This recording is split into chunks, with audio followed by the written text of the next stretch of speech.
विश्वकर्मण, संस्कृत विश्वकर्मण शाब्दिक अर्थ सभी रचना करने वाला, परम वास्तविकता का अवतार और सृजनात्मक शक्ति का देवता है।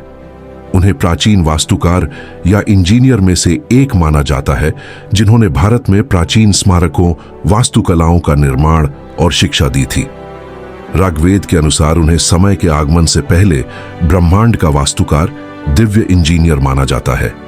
एक, वेदों में विश्वकर्मण को मूल रूप से किसी सर्वोच्च देवता के लिए एक विशेषण के रूप में और इंद्र और सूर्य के गुण के रूप में इस्तेमाल किया जाता था।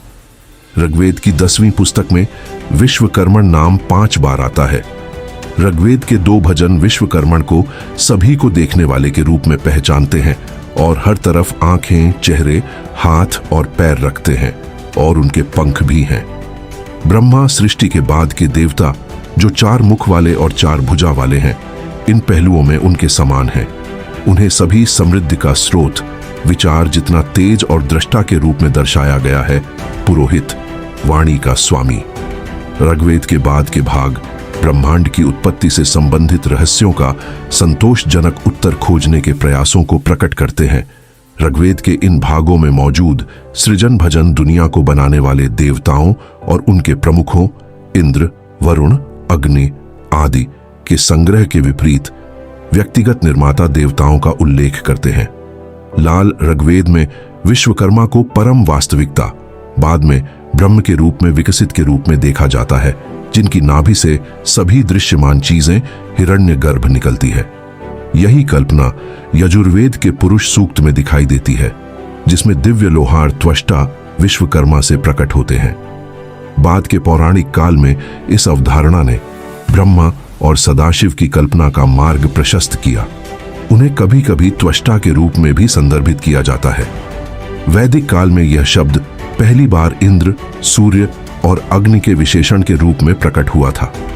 उस समय में ब्रह्मा की बाद में विकसित सृष्टिकर्ता की अवधारणा संभवतः वैदिक काल के अंतिम चरण में वास्तुस्पति और बृहस्पति या ब्राह्मणस्पतिल की अवधारणा के साथ जुड़ी हुई थी और एकेश्वरवाद के विकास के दौरान हम विश्वकर्मा, अदृश्य रचनात्मक शक्ति को सर्वोच्च देवता के रूप में उभरे हुए देख सकते हैं, जिन्हें एक होतार, अजन्मा, अन्य सभी देवताओं का अजल निर्माता और नामदाता, जिनके हर तरफ बहुत सारे चेहरे, आंखें और पैर हैं और जो त्वष्टा की मदद करते हैं। विश्वकर्मा की दृश्यमान रचनात्मक शक्ति सभी स्वर्गीय, सांसारिक और अन्य दिव्य क्षेत्रों का निर्माण करने और अपने हथियारों और पंखों के प्रयोग के माध्यम से उन्हें संरक्षित करने में मदद करती है।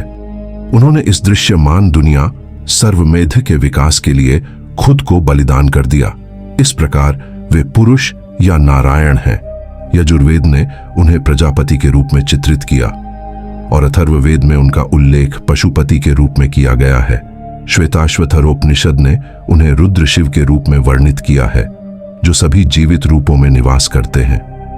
मूल स्तंभ पुराण के उपरोक्त भजन के अनुसार, जो नासदेय सूक्त के समान है, यह वह था जिसने स्वयं से स्वयं को बनाया जब पृथ्वी, जल, प्रकाश, वायु और आकाश और यहां तक कि त्रिमूर्ति भी नहीं थे।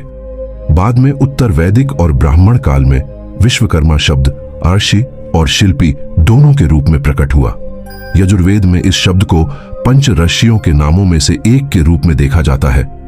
यद्यपि यह शब्द सूर्य नारायण का एक विशेषण है, सूर्य की 7 किरणों में से एक को विश्वकर्मा के रूप में भी जाना जाता है। भौवन विश्वकर्मा अथर्व अंगिरस गोत्र एक वैदिक आर्षि हैं जो ऋग 10 सूक्त 81 22 सूक्त के रचयिता थे। प्रभास विश्वकर्मा संभवतः एक शिल्पी थे और प्रभास के पुत्र थे, जो पौराणिक अस्तम वसु के 8वें साधु और बृहस्पति की बहन योगसिद्धा थे। ऐसा कहा जाता है कि उन्होंने स्थापत्य, वेद, वास्तुशास्त्र या चौथे उपवेद का खुलासा किया था और 64 यांत्रिक कलाओं की अध्यक्षता की थी। विश्वकर्मा भगवान ने 5 प्रजापतियों की रचना की अपने 5 मुखों से, जैसे सद्योजात, वामदेव, अघोरा, तत्पुरुष, ईशाना।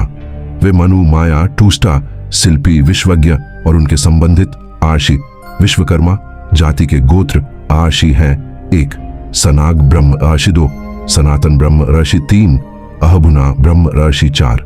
चौथी प्रार्थना ब्रह्म राशि 5वीं, सुपर्ण ब्रह्म राशि